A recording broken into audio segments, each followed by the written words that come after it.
Assalamualaikum warahmatullahi wabarakatuh. Perkenalkan, nama saya Minatullah Kiki. Saya dari kelas 6B, NPM 1911040356. Oke, di sini saya akan melanjutkan subbab yang selanjutnya, yaitu tentang lexical error. Apa sih lexical error itu? Jadi, lexical error atau kesalahan leksikal itu adalah kesalahan yang terjadi ketika pembelajar salah dalam memilih kata yang akan digunakan. Itu karena mereka kekurangan kosakata atau karena perbedaan antara bahasa ibu dan pola bahasa target. Contohnya itu apa aja sih? Contohnya itu seperti dalam kata your bones health. Dalam kata your bones health ini, kata ini salah. Kenapa? Seharusnya yang benar itu adalah your bones healthy. Alasannya kenapa sih kok bisa salah kata ini? Alasannya itu adalah susunan kalimat dalam kalimat your bones health itu tidak sesuai secara sintaksis bahasa Inggris karena kalimat ini memerlukan kehadiran adverb. Sedangkan siswa itu biasanya menyusun dengan nomina. Dalam hal ini kata health merupakan nomina, maka untuk membuat kalimat ini menjadi benar dalam sintaksis, kata health-nya yang merupakan nomina ini diubah menjadi adjektif, yaitu healthy. Jadi yang benar katanya yaitu your bones healthy, seperti itu.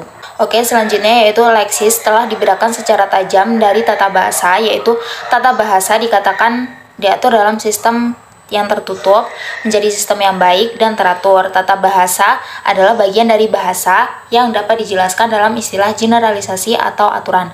Sementara leksis berkaitan dengan semua fakta khusus tentang bahasa yang tidak dapat digeneralisasikan ke dalam aturan. Menurut Leach 1981, leksis sebaiknya dikatakan terdiri dari sistem yang terbuka, kemudian tidak teratur dan tidak sistematis. Jadi sistemnya itu tidak beraturan dan bentuknya tidak sistematis. Kemudian ada beberapa alasan mengapa leksikal memiliki peran yang penting dalam studi bahasa, terutama dalam studi bahasa Inggris. Pertama, batasan antara leksis dan tata bahasa sekarang terlihat kurang jelas dari yang diasumsikan. Kenapa? Karena aspek morfologis kata yang dulu diperlakukan sebagai bagian dari tata bahasa dapat juga dilihat sebagai bagian dari kata. Ini terutama berlaku untuk morfologi derivasional, di mana kata-kata dari bentuk kelas yang berbeda dapat diturunkan dari akar yang sama. Contohnya seperti dalam kata bright. Jadi dalam kata bright ini merupakan kata sifat, di mana kata bright ini merupakan akar dari kata brightness yang merupakan noun dan juga brightly yang merupakan adverb. Juga banyak item leksikal terdiri dari lebih dari satu kata dan memiliki strukturnya sendiri. Kemudian yang kedua, pembelajar sendiri percaya bahwa kosakata sangat penting dalam pembelajaran bahasa. Kenapa?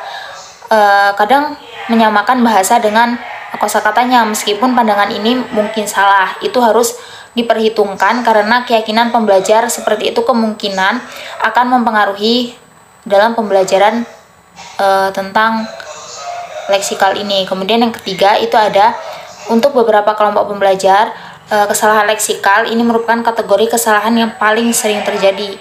Menurut Graubech 1971 menganalisis kesalahan sekelompok pelajar bahasa Jerman tingkat lanjut dengan MT bahasa Inggris dan mengomentari kesalahan leksikal yang lebih banyak, yaitu 102 dari 193 atau 53% kesalahan yang tercatat adalah kesalahan leksikal.